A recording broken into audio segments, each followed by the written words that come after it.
और लोग थे। मैं खड़ा होकर देख रहा था और उससे पहले एक चिलम गाजा पी के गया। हाँ, पी के गया। और जैसे ही उस चौखट के पास खड़ा हुआ, अचानक बीबी माँ का नजर मुझ पर पड़ा और धीरे से इशारे से ऐसे ऐसे मुझको बुलाया। मैं गया और जैसे उन्होंने बुलाया, मैं वहां महसूस किया कि मेरी जो एक चिलम गाजा का नशा था वो फुर उड़ गया। उन्होंने कहा, आपने शिव को गुरु बनाया? हम बोले नहीं, क्योंकि कोलकाता में टैक्सी ड्राइवर सारे गुणों से भरपूर होते हैं। बोले मैं शिव को गुरु नहीं बनाया। आप रहते कहाँ? बोले कोलकाता में। आप मानेंगे क्या? मेरी मुंह से अचानक निकल गई, जो आप कहेंगे तो मान लेंगे।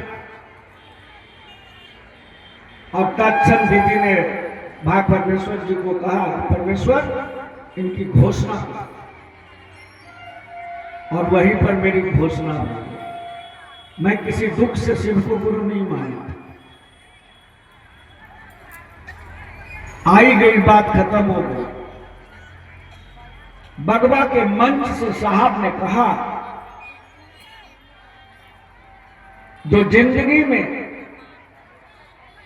जब आपके 10 दरवाजे बंद हो जाए तो अपने गुरु को याद कर लेना, मात्र याद कर लेना अपने गुरु। उन्होंने कहा, दया तो मांग लेता था, लेकिन मेरी कार्यकलाप में कोई परिवर्तन नहीं हो रहा था। नमः शिवाय भी कर लेते थे। एक घटना घटती है मेरे जीवन में।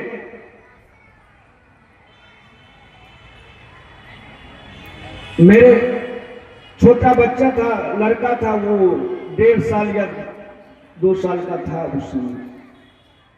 उसको हो गया डायरिया।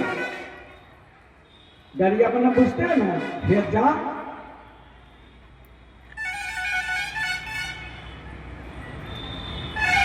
मैं उस बच्चे को लेकर रात भर पूरे कलकत्ता के हॉस्पिटल में घूमता रहा। 10,000 रुपया उस समय मेरे पॉकेट में था, अपनी गाड़ी थी। मेरा दिमाग कहता था 10,000 रुपया बहुत है, प्राइवेट में इलाज करवाएंगे। रात भर घूमता रहा उसे टैक्सी में लेकर के।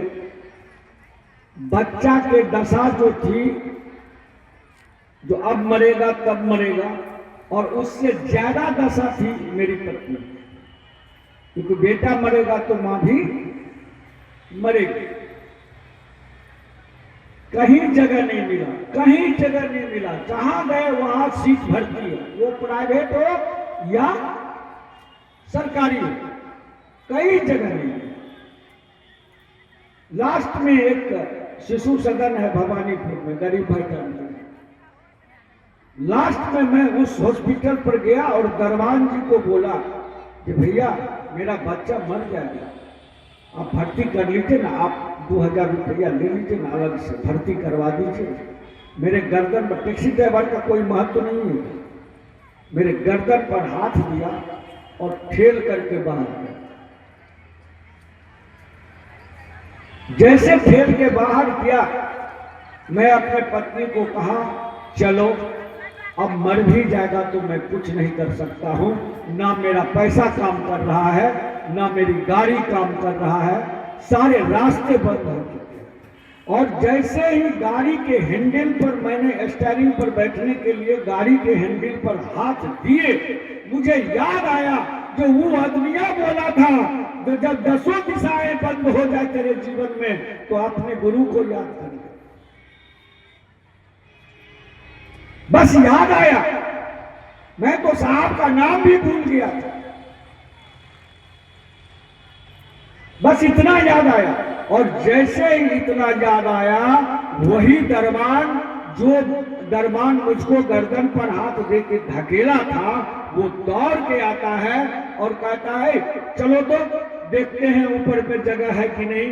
और ऊपर में जाता है, जिस बच्चे की कल छुट्टी होगी उस बच्चे को बेड से उठाता है, उसके माँ के गोदी में देता है, कहता आप नीचे बैठिए, इस बेड पर इस बच्चे का इलाज होगा। जहाँ पर मैं 10,000 रुपया उस समय खर्चा करने के लिए तैयार था, मात्र 70 रुपये की वो सिरिंज और वो पाइप जो पानी चढ़ाने वाला होता है, मैंने बाहर से लाके उनको दिया। मेरे बच्चे को सिलेंडर चढ़ना शुरू हो गया। मैं बाहर निकला, रात का 3 बज रहा था, गाड़ी में ही सो गया। मुझे थोड़ी देर के लिए नींद आई, और जैसे नींद आई मैं देख रहा हूं कि एक सादा कुर्ता वाला कोई